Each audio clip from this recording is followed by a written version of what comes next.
PM Modi आज भोपाल का दौरा करेंगे। वो सुबह 10 बजे भोपाल में संयुक्त कमांडर सम्मेलन 2023 में शामिल होंगे। इसके बाद 3:15 बजे पीएम भोपाल के रानी कमलपति रेलवे स्टेशन पर भोपाल और नई दिल्ली के बीच चलने वाली वंदे भारत एक्सप्रेस को हरी झंडी दिखाकर रवाना करेंगे। वहीं इंदौर हादसे के चलते पीएम मोदी का भोपाल की जनता द्वारा भव्य स्वागत और रोड शो को कैंसिल कर दिया गया है। सैन्य कमांडरों के सम्मेलन का आयोजन 30 मार्च से शुरू हुआ था। सम्मेलन में सशस्त्र बलों की युद्ध भूमि की संयुक्त तैयारियों पर चर्चा हो रही है। गृह मंत्री अमित शाह मिजोरम के दौरे पर है। अमित शाह राज्य को 2414 करोड़ रुपए की विकास परियोजनाओं का उद्घाटन और शिलान्यास करेंगे। इन परियोजनाओं में 163 करोड़ रुपए की लागत से असम राइफल्स बटालियन मुख्यालय परिसर जोखवा संघ के निर्माण का उद्घाटन और स्मार्ट सिटी लिमिटेड के तहत 119.2 करोड़ रुपए की लागत से integrated command and control centre का निर्माण शामिल है। वहीं यहाँ से अमित शाह बिहार भी जाएंगे। 2 अप्रैल को सासाराम नवादा जिले में वो 2 कार्यक्रमों में हिस्सा लेंगे। पश्चिम बंगाल के हावड़ा में शुक्रवार को फिर से हिंसा भड़क गई और घरों में पथराव किए गए। इसके बाद वहां पर रैपिड एक्शन फोर्स की तैनाती कर दी गई। ताजा हिंसा के बाद गृह मंत्री अमित शाह ने बंगाल के गवर्नर सीवी आनंद बोस और पश्चिम बंगाल के बीजेपी चीफ सुकांत मजूमदार से बात की और ताजा हालात की जानकारी ली। शाह से बात करने के बाद राज्यपाल ने सख्त संदेश दिया और कहा कि पुलिस को भी सक्रिय और तटस्थ भूमिका निभानी चाहिए। वहीं ऐसा माना जा रहा है कि राज्यपाल घटनास्थल का दौरा कर सकते हैं।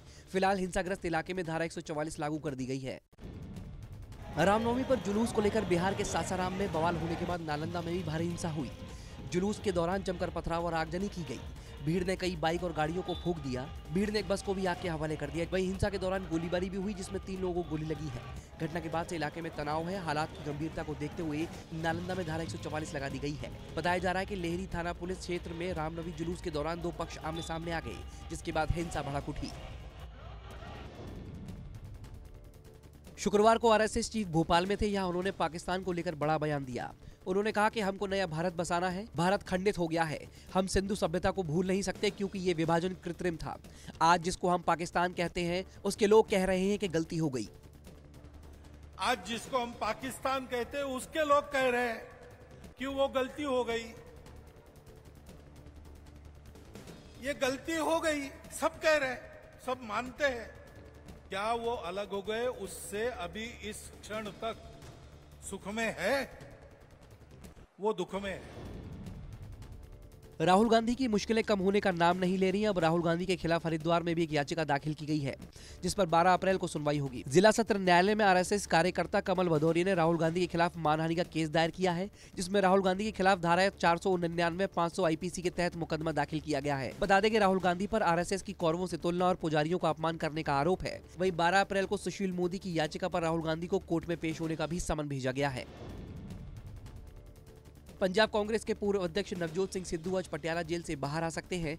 नवजोत सिंह सिद्धू की रिहाई दोपहर 12 बजे से 5 बजे के बीच कभी भी हो सकती है। सिद्धू की जल्द रिहाई उनकी सजा के दौरान कोई छुट्टी न लेने के चलते हो रही है। नवजोत सिंह सिद्धू को सुप्रीम कोर्ट ने पिछले साल 19 मई को रोड रेज के मामले में 1 साल की सजा सुनाई थी। सिद्धू से जुड़ा ये मामला 34 साल पुराना है। नवजोत सिंह सिद्धू 20 मई 2022 से जेल में बंद है। बता देंगे सिद्धू की पत्नी नवजोत कौर कैंसर से पीड़ित है। हाल ही में उनका ऑपरेशन हुआ है। सीएम योगी आज से स्कूल चलो अभियान 2023-24 की शुरुआत करेंगे। लोक भवन में सीएम योगी इस अभियान की शुरुआत करेंगे, जबकि सी ब्लॉक में इसका सीधा प्रसारण किया जाएगा। इस अभियान का मकसद राज्य में 1 से कक्षा 8 तक के विद्यालयों में छात्र छात्राओं के अधिक से अधिक एडमिशन को प्रोत्साहित करना है। इस अभियान का कई साल से सफल आयोजन हो रहा है। इस अभियान के तहत टीचर्स ऐसे बच्चों के घरों में विजिट करेंगे जिन्होंने बीच में स्कूल छोड़ दिया है। खास तौर पर वो लड़कियों के घर का दौरा करेंगे और उन्हें स्कूल आने के लिए प्रोत्साहित करेंगे। यूपी निकाय चुनाव का रास्ता साफ हो गया है, लेकिन अभी तारीखों का ऐलान नहीं हुआ है। उससे पहले 2 अप्रैल यानी कल बीएसपी की एक बड़ी बैठक होने जा रही है, जिसमें बीएसपी प्रमुख मायावती निकाय चुनाव को लेकर रणनीति पर चर्चा करेंगी। इस बैठक में प्रदेश अध्यक्ष, मंडल कोऑर्डिनेटर, जिला अध्यक्ष समेत अन्य पदाधिकारी भी शामिल होंगे। इस बैठक में निकाय चुनाव और आगामी लोकसभा चुनाव की रणनीति पर मंथन किया जाएगा। इसके साथ ही आज बीएसपी प्रमुख मायावती लखनऊ पहुंचेंगी। इस बैठक में गाँव-गाँव चल रहे अभियान की समीक्षा की जाएगी। वहीं मायावती आज लखनऊ पहुंचेंगी। कर्नाटक में चुनावी तारीखों के ऐलान के साथ ही बीजेपी पूरे एक्शन मोड में आ गई है। इसी कड़ी में विदेश मंत्री एस जयशंकर कर्नाटक के 2 दिवसीय दौरे पर रहेंगे। इस दौरान जयशंकर राजधानी बेंगलुरु, हुबलू और बेलगावी जिले का दौरा करेंगे। आज विदेश मंत्री महिला उद्यमियों को संबोधित करेंगे कि भारत कैसे विश्व गुरु बना। वहीं विश्व व्यवस्था में भारत की स्थिति को लेकर उद्यमी संगठनों से बातचीत भी करेंगे। रविवार को एस जयशंकर हुबली पहुंचेंगे। यहाँ बुद्धिजीवियों के कार्यक्रम में वो शामिल होंगे। दिल्ली में आम आदमी पार्टी की सरकार के खिलाफ लगातार बीजेपी का प्रदर्शन जारी है। इसी कड़ी में आज दिल्ली बीजेपी के नेता मुख्यमंत्री केजरीवाल के आवास पर विरोध प्रदर्शन करेंगे। इस प्रदर्शन में बीजेपी किसान मोर्चे के अध्यक्ष राजकुमार चाहर, दिल्ली विधानसभा में नेता विपक्ष रामवीर सिंह विदुड़ी और विनोद सहरावत और दिल्ली किसान मोर्चा सहित अन्य पदाधिकारी मौजूद रहेंगे। ये प्रदर्शन केजरीवाल सरकार के मंत्री आतिशी के खिलाफ एक्शन और फसलों की उचित मुआवजे को लेकर किया जाएगा। आज से नया वित्त वर्ष शुरू हो रहा है। नए वित्त वर्ष शुरू होने के साथ ही कई सारे नए अहम बदलाव होने जा रहे हैं, जिनका हमारी जेब पर सीधा असर पड़ेगा। टैक्स की रकम को 5 से 7 लाख तक बढ़ा दिया गया। मतलब ये कि 7 लाख तक की कमाई पर टैक्स फ्री हो गया है। वही अब लोगों का इलाज भी महंगा होने जा रहा है। पेन किलर से लेकर एंटीबायोटिक समेत कई जरूरी दवाओं की कीमत आज से 12% बढ़ जाएगी। आज नए वित्त वर्ष से महंगाई का भी झटका लगने वाला है। पेट्रोल डीजल के दाम भी बढ़ सकते हैं। इसके अलावा आज से हाईवे पर सफर करना भी महंगा हो रहा है। एक्सप्रेसवे और नेशनल हाईवे पर टोल टैक्स बढ़ा दिए गए हैं। अलग अलग श्रेणी के वाहनों पर पहले के मुकाबले 5 से 15% तक अधिक टोल देना होगा। वहीं कम दूरी के लिए 10% तक अतिरिक्त शुल्क देना पड़ेगा। हालांकि इंटरनेशनल मार्केट में गैस के दाम कम होने से एलपीजी सिलेंडर के दाम कम हो सकते हैं। फाइनेंशियल ईयर के शुरू होते ही गोल्ड हॉलमार्किंग वाली ज्वेलरी बेचने के लिए अब 6 अंकों वाला अल्फा न्यूमेरिक HUID अनिवार्य हो गया है। वहीं 1 नेशन 1 ग्रेड 1 टैरिफ के तहत नेचुरल गैस पाइपलाइन की कीमत को 73.93 रुपए प्रति MMBTU यूनिफाइड तय किया गया है। वहीं नए वित्त वर्ष शुरू होते ही यूपी में शराब और बियर के दाम में इजाफा होने जा रहा है। हिमाचल में देसी शराब के दाम में 5 से 20 रुपए तक बढ़ जाएंगे। मध्य प्रदेश की शिवराज सरकार अवैध निर्माण के खिलाफ एक बार फिर से एक्शन मोड में आ गई है। प्रदेश में कुल 18,000 से ज्यादा अवैध निर्माण चिन्हित किए गए हैं, जिनके खिलाफ आज से कार्रवाई की जाएगी। ऐसे में अवैध भवनों और इमारतों को ध्वस्त किया जाएगा। नगरीय विकास और आवास विभाग की सूची के मुताबिक राजधानी भोपाल में 5,000 वर्ग फीट से ज्यादा के निर्माण की संख्या 2,341 है। वहीं इंदौर में इनकी संख्या 3,000 से अधिक है और इन निर्माणों पर बुलडोजर चलेगा। कोरोना के बढ़ते मामलों को देखते हुए तमिलनाडु सरकार ने बड़ा फैसला लिया है, जिसके तहत अब सरकारी अस्पतालों में आज से मास्क लगाना अनिवार्य कर दिया गया है। तमिलनाडु सरकार ने कोरोना वायरस के संक्रमण के बढ़ते मामलों के बीच राज्य के सभी सरकारी अस्पतालों में मास्क लगाना अनिवार्य किया है। राज्य के स्वास्थ्य मंत्री M. सुब्रमण्यम ने कहा है कि डॉक्टर, नर्स, चिकित्साकर्मी, मरीज, तीमारदार ये सुनिश्चित करें करीब 11,300 स्वास्थ्य केंद्रों में आदेश का 100% अनुपालन हो, क्योंकि संक्रमण की शुरुआत अस्पतालों से ही होती है। अमृतपाल के साथी पपल प्रीत का एक सीसीटीवी सामने आया है। सीसीटीवी 29 मार्च होशियारपुर का बताया जा रहा है, जिसमें अमृतपाल का मास्टरमाइंड साथी पपल प्रीत सुबह 6:42 पर पार्क में घुसा है, जिससे साफ है कि कदम कदम पर अपने संपर्क सूत्र से मदद दिलाने वाले पपल प्रीत अब अमृतपाल से अलग हो चुका है। जबकि इनका ड्राइवर जोगा सिंह पुलिस की पकड़ में आ चुका है और ये मनरेया कला गुरुद्वारा की दीवार फांदकर इकट्ठा भागे थे और इसके बाद अलग अलग दिशाओं में पुलिस को भटकाने के लिए भाग रहे हैं। माफिया अतीक अहमद के भाई अशरफ को आज प्रयागराज कोर्ट में पेश किया जाएगा। उमेश पाल हत्याकांड में अशरफ को CJM कोर्ट ने तलब किया है। आज कोर्ट में पेशी के लिए प्रयागराज पुलिस बरेली से निकल चुकी है। कस्टडी रिमांड के लिए प्रयागराज पुलिस ने CJM कोर्ट में अर्जी दी है। पुलिस की तरफ से अशरफ की 14 दिनों की कस्टडी रिमांड की मांग की गई है। उमेश पाल हत्याकांड मामले में अशरफ से पूछताछ के लिए पुलिस ने कस्टडी की रिमांड मांगी है। वहीं इस मामले में अतीक अहमद को कभी भी अहमदाबाद से दोबारा प्रयागराज लाया जा सकता है। महाराष्ट्र के संभाजीनगर में अजीबोगरीब मामला सामने आया है। यहाँ एक सरकारी अफसर ने घूस मांगी तो सरपंच ने पंचायत समिति के सामने ही 2 लाख रुपए उड़ा दिए। दरअसल सरपंच मंगेश सांबले कुआं खोदने के लिए परमिशन मांग रहे थे, लेकिन कुआं पास करने के लिए सरकारी अफसर ने 2 लाख रुपए की रिश्वत मांगी।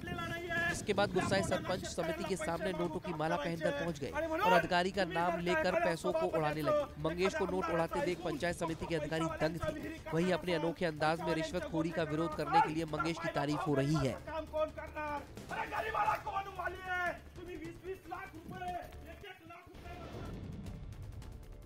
समाजवादी पार्टी के नेता आजम खां एक बार फिर से संदिग्ध पोटली की वजह से चर्चा में है। आजम खां के घर किसी शख्स ने काले रंग की पोटली फेंकी थी, जिसमें लाल रंग की चुनरी थी। चर्चा होने लगी कि आजम के घर पे किसी ने जादू टोना किया है या फिर तंत्र मंत्र करने की कोशिश की है। हालांकि इस मामले में पुलिस ने एक दावा किया है कि पोटली फेंकने वाला शख्स मानसिक रूप से असंतुलित है। वहीं सुरक्षा में लापरवाही बरतने पर 4 सिपाहियों को सस्पेंड कर दिया गया है, क्योंकि आजम खां को वायु श्रेणी की सुरक्षा मिली है और जिस वक्त ये घटना हुई उस वक्त पुलिसकर्मी गायब थे। बुलंदशहर में केमिकल बनाने वाली फैक्ट्री में तेज धमाका हुआ है। इस घटना में 5 लोगों की जान चली गई। धमाका इतना जबरदस्त था कि फैक्ट्री ध्वस्त हो गई। वहीं काम कर रहे लोगों के चीथड़े उड़ गए और धमाके की आवाज कई किलोमीटर दूर तक सुनाई दी। वहीं धमाके के साथ ही आसमान में धुएं का गुबार फैल गया, जो कई किलोमीटर दूर तक देखा जा सकता है। घटना के बाद से मौके पर पहुंची पुलिस ने रेस्क्यू अभियान चलाया और शवों को पोस्टमार्टम के लिए भेजा। वहीं घटना की जाँच के लिए SIT का गठन कर दिया गया है। फिलहाल फैक्ट्री का मालिक अभी फरार बताया जा रहा है। दिल्ली के संगम बिहार में तमंचे के साथ वीडियो बनाने वाला एक शख्स सलाखों के पीछे पहुंच गया है। वीडियो वायरल होने के बाद आरोपी युवक को पुलिस ने गिरफ्तार कर लिया। तस्वीरों में युवक बर्थडे पार्टी के दौरान हाथ में तमंचा लहराता दिख रहा है और उसी से केक काट रहा है। इस दौरान आसपास के लोग उसे जन्मदिन की बधाई देते दिख रहे हैं। वीडियो सामने आने के बाद पुलिस ने संगम बिहार में छापेमारी कर आरोपी को दबोच लिया। पूछताछ के दौरान आरोपी ने बताया कि सोशल मीडिया में वायरल होने के लिए वीडियो शूट किया गया था। युवक की पहचान अनिकेत उर्फ अनीश के रूप में हुई है। हरियाणा के सिरसा में दर्दनाक सड़क हादसा हो गया, जिसमें 6 लोगों की मौत हो गई। जानकारी के मुताबिक हादसा बीती शाम बरनाला रोड पर हुआ, जहां 2 तेज रफ्तार कारों की आमने सामने से टक्कर हो गई, जिसमें मौके पर ही 5 लोगों की जान चली गई, जबकि एक ने अस्पताल में इलाज के दौरान दम तोड़ दिया। हादसे में एक ही परिवार के सभी लोगों की मौत हुई है। पुलिस ने मामला दर्ज कर लिया है और जाँच शुरू कर दी है।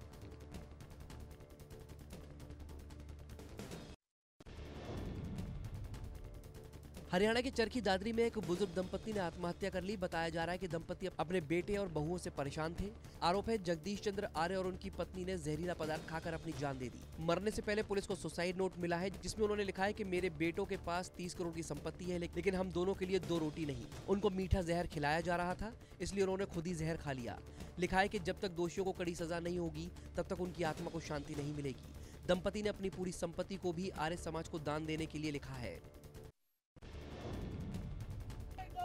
कोटा छावनी ओवरब्रिज पर बेकाबू एम्बुलेंस ने बाइक सवार को टक्कर मार दी। हादसे में 3 लोगों की मौत हो गई। हादसे के बाद नाराज लोग विरोध प्रदर्शन पर उतर आए। केशव राय पाटन से विधायक चंद्रकांता मेघवाल भी मोर्चरी के बाहर पहुंचे और परिजनों के साथ धरना दिया। लोगों का आरोप है कि हादसे में पूरा परिवार खत्म हो गया, लेकिन प्रशासन की ओर से किसी तरह की मदद नहीं मिली। कलेक्टर ने सिर्फ आश्वासन दिया। नाराज लोगों ने मृतकों के परिजनों को उचित मुआवजा न मिलने तक धरना जारी रखने का ऐलान किया है। कानपुर देहात के रनिया थाना इलाके के खानपुर के पास लक्ष्मी ऑयल मिल में भीषण आग लग गई। घटना की जानकारी मिलने के बाद दमकल विभाग की टीम मौके पर पहुंची और कड़ी मशक्कत के बाद आग पर काबू पाया। आग लगने की वजह शॉर्ट सर्किट बताई जा रही है। दमकल की करीब 3 गाड़ियों को 5 घंटे की कड़ी मशक्कत लगी आग पर काबू पाने के लिए। बताया जा रहा है कि ये ऑयल फैक्ट्री 3 सालों से बंद थी। ग्रेटर नोएडा के नॉलेज पार्क इलाके में एक महिला की लाश खेत में दबी मिली। शव को कुत्ते नोच रहे थे। इसी दौरान स्थानीय लोगों की नजर शव पर पड़ी और उन्होंने पुलिस को सूचना दी। जानकारी के मुताबिक महिला पिछले कई दिनों से लापता चल रही थी। 9 मार्च को महिला के पति ने गुमशुदगी की रिपोर्ट दर्ज कराई थी। वहीं मृतक के भाई ने पति पर दहेज उत्पीड़न समेत मारपीट का मामला दर्ज कराया था। फिलहाल पुलिस ने शव को पोस्टमार्टम के लिए भेज दिया है और घटना की जाँच में जुटी हुई है। रामनवमी के मौके पर कई राज्यों में हिंसा की खबरें सामने आई। इसे लेकर दिल्ली पुलिस भी अलर्ट मोड पर है। पुलिस ने माहौल खराब करने के आरोप में एक युवक को गिरफ्तार किया है। आरोप है कि युवक भगवा झंडे को पैरों से कुचल रहा था, जिसका वीडियो सोशल मीडिया पर तेजी से वायरल हुआ। हालांकि वीडियो सामने आने के बाद पुलिस ने 2 घंटे के अंदर ही आरोपी युवक को गिरफ्तार कर लिया। पुलिस के मुताबिक 18 साल के आरोपी ने ये वीडियो बनाया, उसके बाद उसे वायरल कर दिया। हरियाणा के पंचकुला जिले में शुक्रवार को अमरावती मॉल के रिवॉल्विंग रेस्टोरेंट में भीषण आग लग गई। घटना की जानकारी मिलने के बाद दमकल विभाग की कई गाड़ियां मौके पर पहुंची और आग पर काबू पाया, लेकिन आग इतनी भयानक थी कि मॉल के रेस्टोरेंट में पड़ा सारा सामान जलकर खाक हो गया। आग किस वजह से लगी, अभी इस बात का पता नहीं चल पाया है। आशंका जताई जा रही है कि शॉर्ट सर्किट की वजह से ये आग लगी। हालांकि पुलिस पूरी घटना की जाँच में जुट गई है। पूर्वी दिल्ली के शास्त्री पार्क इलाके में एक ही परिवार के 6 सदस्यों की दम घुटने से मौत हो गई। जानकारी के मुताबिक मच्छरों से बचने के लिए महिला अपने बेड के पास मॉस्किटो कॉइल जलाकर सो गई थी। रात में कॉइल की आग गद्दे में फैल गई, जिसकी वजह से कमरे के अंदर धुआं हो गया और वहां सो रहे लोगों का दम घुटने लगा और वो बेहोश हो गए। अस्पताल ले जाने पर डॉक्टरों ने बच्चे समेत 6 लोगों को मृत घोषित कर दिया। वहीं 2 लोग घटना में झुलस गए हैं। जयपुर में राजस्थान CID इंटेलिजेंस ने ISI के 2 एजेंट को गिरफ्तार किया है। दोनों शातिर एजेंट सोशल मीडिया के जरिए गुप्त जानकारियां पाकिस्तान में बैठे अपने आकाओं तक पहुंचा रहे थे। दोनों काफी सालों से ISI के संपर्क में थे और संवेदनशील बॉर्डर एरिया की फोटोग्राफी, वीडियो, लोकेशन जैसी गोपनीय सूचनाएं पाकिस्तान तक पहुंचा रहे थे। गिरफ्तार एजेंट रतन खान और पारू राम पर एजेंसियों की काफी दिनों से नजर थी। पूछताछ के दौरान खुलासा हुआ कि रतन खान रिश्तेदारों से मिलने के लिए 2012 से पाकिस्तान आता जाता रहा है। वहीं ये पाकिस्तानी एजेंसियों के संपर्क में आया और ट्रेनिंग ली। आईपीएल के 16वें सीजन का आगाज शुक्रवार को चेन्नई और गुजरात के मैच के साथ हुआ। टूर्नामेंट के पहले मैच में डिफेंडिंग चैंपियन गुजरात टाइटंस ने 4 बार की चैंपियन चेन्नई सुपर किंग्स को 5 विकेट से हरा दिया। चेन्नई सुपर किंग्स ने 20 ओवर में 7 विकेट के नुकसान पर 178 रन बनाए। जवाब में गुजरात ने 19.2 ओवर में ही 5 विकेट के नुकसान पर 182 रन बनाकर मैच को अपने नाम कर लिया। चेन्नई के लिए सबसे ज्यादा रन ऋतुराज गायकवाड़ ने बनाए तो गुजरात की ओर से शुभमन गिल ने शानदार अर्धशतकीय पारी खेली। अमेरिकी एम्बेसडर जूलियन स्मिथ ने बड़ा बयान दिया है। उन्होंने कहा है कि नाटो ने भारत के साथ दोस्ती को और मजबूत करने की दिलचस्पी दिखाई है। अमेरिका भारत को नाटो में शामिल करना चाहता है। अगर भारत हमारे प्रस्ताव को स्वीकार करेगा तो भारत का अधिक सहयोग करेंगे। आपको बता दें कि किसी भी देश के नाटो में शामिल होने के कई लाभ हैं। नाटो में जितने भी देश शामिल हैं वो सभी सैन्य मामलों में एक दूसरे की सहायता करते हैं, जिसके चलते नाटो में शामिल छोटे देशों को भी काफी लाभ मिलता है।